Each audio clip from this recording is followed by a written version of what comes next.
Hello, everybody. I wanted to talk a little bit more in Romans chapter 9 and talk about the fact that God hardens people's hearts, which means that God instructs a person to do something and then causes them to do the opposite.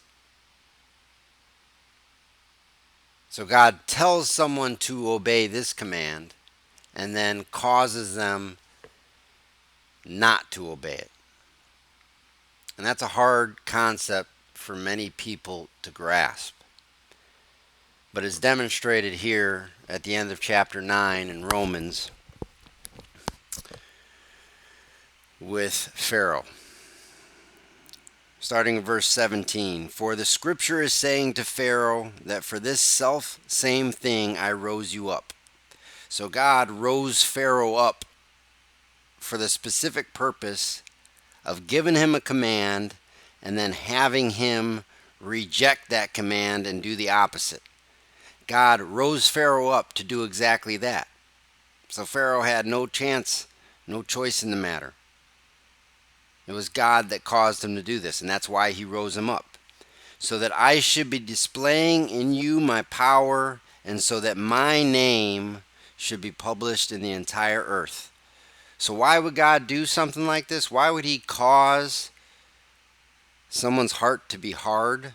Why would he give a command and then make that person do the opposite of that command?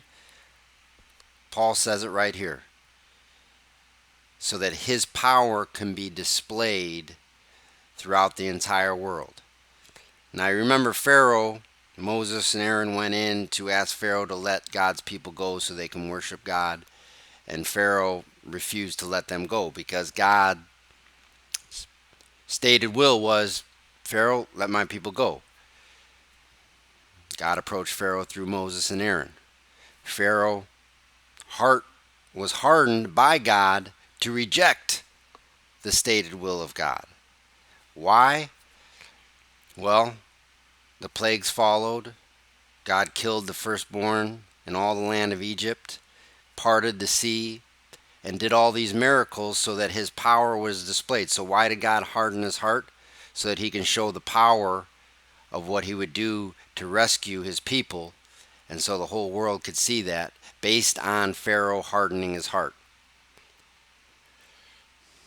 But Pharaoh hardened his heart in the relative sense. In the ultimate absolute sense, it's God that hardened his heart. Consequently, then, to whom he will, he is merciful.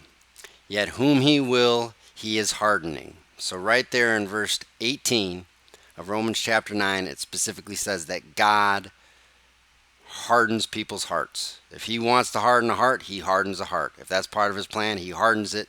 He might tell them to do something, but he's going to cause them to do the opposite because he's going to harden their heart to his will. So then many people, when you explain this to them, will say, well, then how can God blame that person for going against him? He caused them to go against him. So how can he punish them? How can he send them to hell? How can he blame them? Well, many people don't know. In the very next verse, Paul asks that same question through a fictitious protester. So people don't even know they're quoting scripture when they ask that question, why does God still blame someone that he is responsible for hardening? Verse 19, it says, you will be protesting me then. Why is he still blaming? For who has withstood his intention? And there it is. No one has withstood God's intention. Everybody acts according to the plan of God. No one can escape it. Doesn't matter what you do. Everything you do because God planned for you to do it. He is in control of every detail of your life. No one can sway from his intention. So, when God has a stated will, and the intention is different from a stated will, God says for you to do something, like gives the 10 Commandments, or tells Pharaoh to let his people go. That's his stated will. But his intention is what he really wants people to do. So his stated will to Pharaoh was, let my people go. But he hardened his heart so that he wouldn't let his people go. Pharaoh followed God's intention because that's what God planned for Pharaoh to do. He said he rose him up for this. He planned it before he was even born, says Scripture.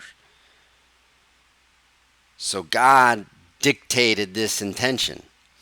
But he stated a will and hardened Pharaoh's heart to go against that will for a specific purpose, to display his power throughout the entire world. So God causes us to go against his stated will at times, but we can never go against his intention. So moving on here in verse 20. O man, who are you to be sure, who are answering again to God? That which is molded will not protest to the molder, why do you make me thus?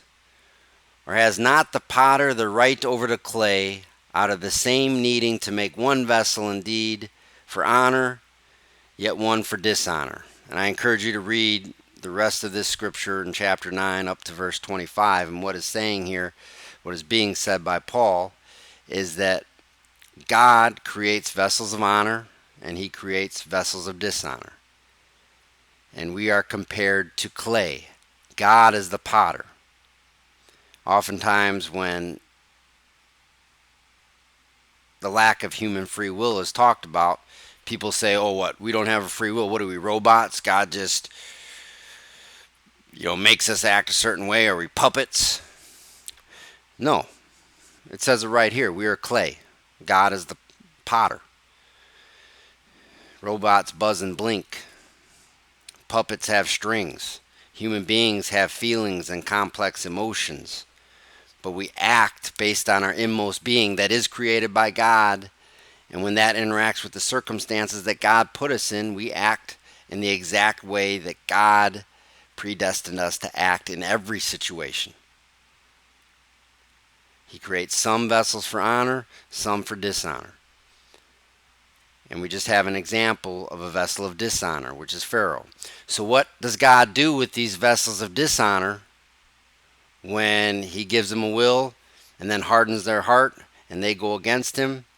And God did that so that he can show off his power. What does he do with Pharaoh? What does he do with the vessels of dishonor once they've served their purpose? Well, if you look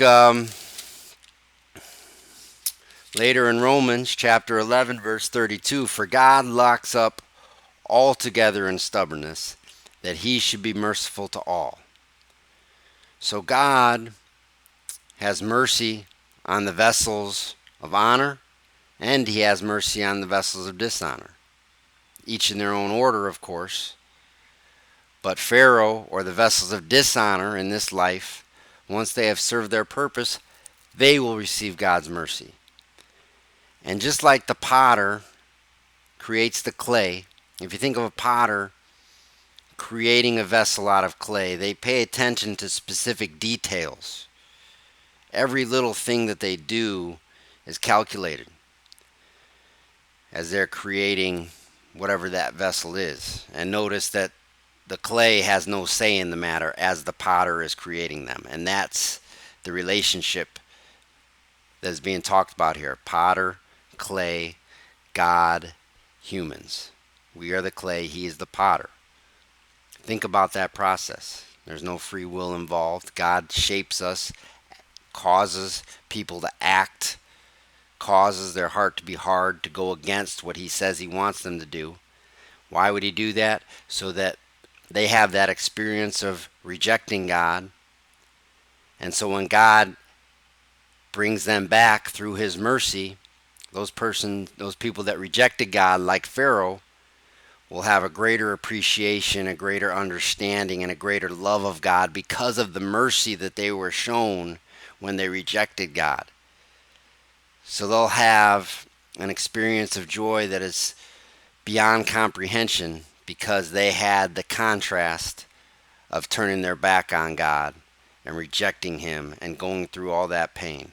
So when that is taken out, God has mercy and brings them back. They're going to have that much more joy. And after all, they served God's purpose.